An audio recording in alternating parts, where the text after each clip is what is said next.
Hey guys, what's up? Welcome to another episode with me, Shashank Godappa. And today we are going to look at what are three stocks that FIIs are buying aggressively in this market. Now, we all know that FIIs have not come back, but what are they actually buying? So, today, what I'm going to do is I'm going to structure the video in a beautiful way. I'm going to talk about what these companies do. I'm going to talk about what has changed in their companies, what is the inflection point that we're looking at, and what are the possible reasons why these FIIs might be buying these companies. And these are three very interesting companies. And please note, they're not buy or sell recommendations, but this would be something very interesting for you to learn and understand as well. So let's quickly jump into the video, and towards the end of the video I will also give you the document that my team has prepared for researching these three stocks as well. So you will get all of that, don't worry about it. Let's quickly begin. Now, as you guys know, the market has not been good in the last 1 year. Nifty has given negative returns and Nifty 500 has been absolutely flat. And last year we launched our small cases. Okay, we had two flagship small cases, which was Fluid Q, which is the quant, and Fluid C, which is the fundamental basket. Both of them have done phenomenally well. As you can see, in 10 months of inception, it has done, touch wood,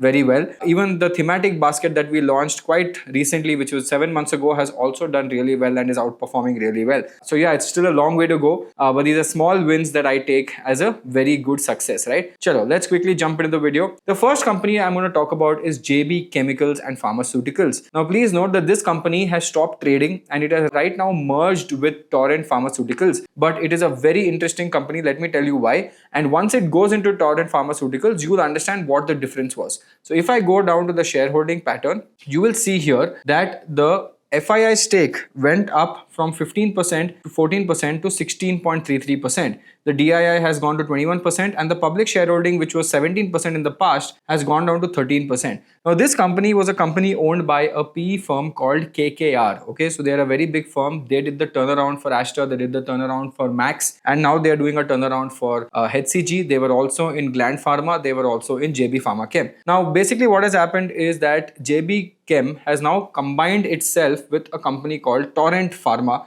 which is one of the largest pharmaceutical companies in India right now and is a part of the Torrent Group. And if you look at this company, it's a 1.9 lakh crore company, definitely at a very high ratio on both market cap to sales and P. It is not cheap, but look at how the company has been growing in this terrible market. And if you look at the last 10 years growth, this is the beauty of this company. It has gone up almost 5-6 times in the last 10 years, which is very crazy, right, for a company that this size. But this is a very strong company that has been growing as well. And if you look at what JB Pharmaceutical does, JB Pharmaceutical basically does three things. They have domestic formulations, they have international formulations, and they have their CDMO business.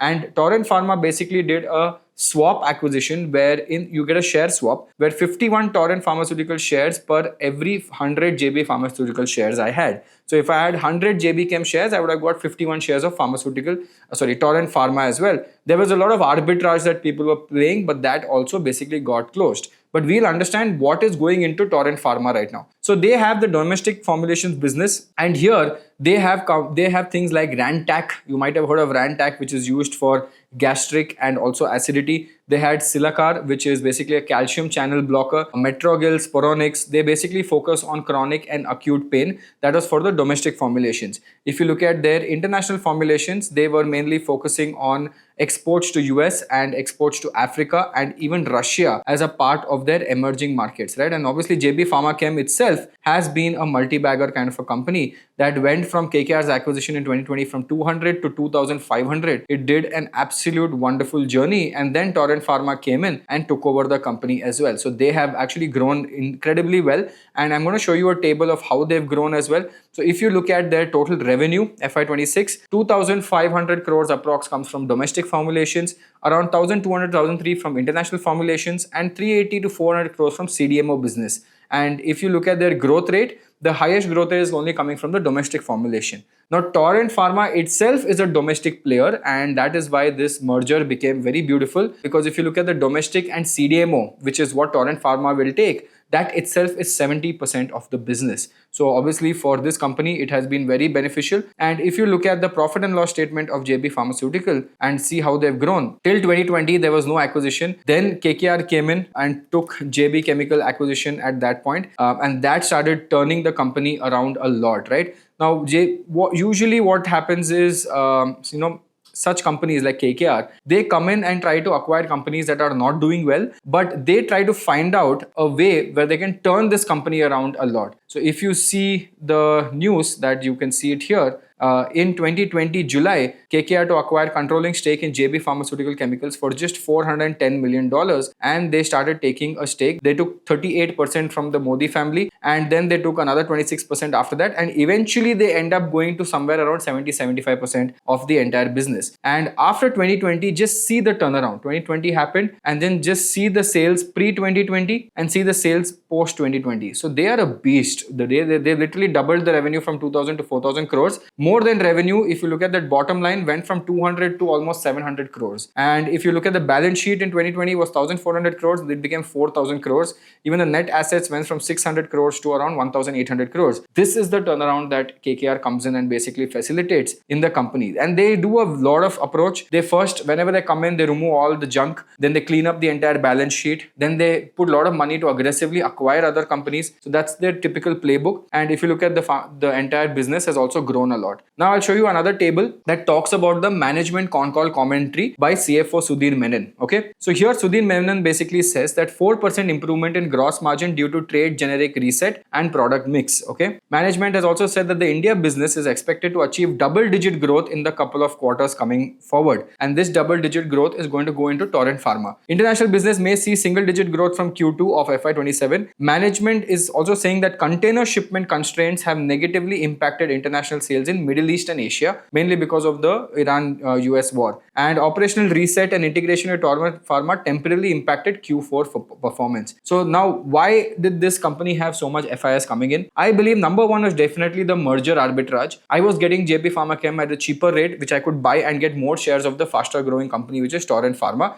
and I could lock in my price early. FIIs basically bought a 12% domestic compounder, compounding inside Torrent Pharma right now, and Torrent Pharma itself is quite a interesting compounder when you look at it from the top line perspective. So if I go to the profit and loss statement, you will see that this also grows quite aggressively, right? More than top line, their bottom line grows very fast, and now they're playing the GLP game. So that is also growing well. And now this merger is going to give a lot of interesting acquisitions to these people, right? Then the merged entity will now have 12,000 plus crores in revenue, and DIIs are basically tracking pharmaceutical Torrent Pharma only for this business, right? So now the growth is going to be much faster looking at this. So this is one company that we look at. Now, the second company where a lot of buying is happening is Capri Global Capital. Now, this is a smaller company, 23,000 crore in the financial services space. It has given almost 30% in the last 1 year. PEG also seems very interesting. And if you look at the price to book values at 3.2. Now, let's look at the company's shareholding first. If you look at the company's shareholding, the FIIs have gone from literally 1% in 2024 to 8% now in 2026. So if you look at the growth, you can see it here, that from no acquisition, the FIIs are aggressively buying Capri Global left, right, and center. But we need to understand first what is happening. But before that, let's look at a little bit more. It's not just the FIIs that are buying. I can also see that DIIs have been buying extremely aggressive into this company as well. And the public shareholding from 21% has gone to 13%. And this is something beautiful that we are looking at. And what does Capri Global do? So Capri Global is basically a company that offers multiple loans. It's a retail NBFC company. As you can see, they have insurance distribution, MSME loan, micro loan against property, housing loan, gold loan, retail construction, and car loan, and they have 366 billion rupees in AUM, right? But the game is obviously not that. The game is, why is it growing so fast? What is the underlying growth potential? That is what me and you are going to look at, right? So FY26, they said they have an AUM of 36, as you can see, a 366 billion rupees or 36,000 crores, and that has grown 60% year on year, which is crazy. And the FY26 PAT, let's quickly go through their financial statement so you guys can understand a little bit more. If you look at their FY26 PAT, see how the PAT has actually gone flying from 205 crores to 949 crores in FY26, from 969 to 4,700, and it is growing rapidly. This is not small growth. This is very, very, very fast growth that is currently taking place in this company, and obviously that is why we are seeing a lot of growth coming into this picture. But now, where is the growth coming from? I'm going to show you another table. This is as per Q4 FY26 press release. Gold loans, their AUM went from 8,000 crores to 16,000 crores in just 1 year. And out of their entire AUM of 36,000 crores, almost 50% is just gold loan. So technically this becomes a gold loan company. Okay, so they have 16,965 crores of gold loan, which is physical gold as collateral, BIS certified, and housing finance, which is their affordable housing part, is only 20% of their AUM mix. 15% is construction finance, 17% is MSME, and that is how their entire loan book, AUM book, is basically divided into, where growth of gold loans have been flying for this company. And obviously we saw the how the results were. And if you look at the gross net NPAs, right, GNPAs, which should be lower, it is at 0.9%. So they're lending very well to the gold loan ecosystem, which is also doing wonderful. Now I'll show you another table on the guidance of this company. So what are they guiding? So this company is guiding a PAT of 1,300 crores for next year. They are saying this will jump by 37%. Okay, so if that 37% obviously jumps, then it is going to be crazy. They're also saying that their total AUM will grow from 36,000 crores to 46,000 crores in 1 year, giving a 26% jump. And they're also giving an FY28 target of 57,000 crores. They're saying that their gold loan AUM target is going to be 50% instead of 46%, and that is going to grow as well, right? And if you look at their business of gold loan, they have basically 910 branches, mainly in Goa and Maharashtra and other places. But Goa and Maharashtra itself has 100 branches for them. They have all across India, but Goa and Maharashtra seems to be their biggest, place where they are currently playing right now. And who are the DIIs? LIC has also come into the picture, and LIC has taken a lot of stake in this, and they have actually picked up 2% additional stake for 257 crores as per a BSE disclosure. So why are FIIs buying? FIIs stake, understand, went up 5 times in 12 months. That's not normal. Okay, DII is at 13%, and both are going towards the same direction because they are catching the growth curve of this company. Their AUM book is growing, the gold loan book is growing, so everything is growing at a very rapid pace, and their PAT guidance is also growing, and they're significantly hitting the PAT guidelines as well. On top of that, even their GNPA, which is the bad loans, is also at 0.9%, which is very, very, very low. So a company that can grow like this is obviously a company that everyone wants to look at. And this company is not a very big company. It's at 23,000 crores for a lending company that is very good. And you can see that last 1 year from 2024, you can see a lot of FIs have started taking stake in this company, and that is why the growth is also flying at the same speed. But don't worry, the entire research document that I've made, I will share that with you as well. So absolutely don't take stress on that. Okay, I hope you guys are enjoying till now. I know it is slightly deeper in learning, but I think that's what you're here for, right? If I do anything less than this, I don't think you'll be happy about it. Awesome. Let's go to company number 3. And the company number 3 is called Apollo Microsystems. So before we come to this company, what it does, let's look at some interesting data. The company has a market cap of 15,000 crores, 14,500.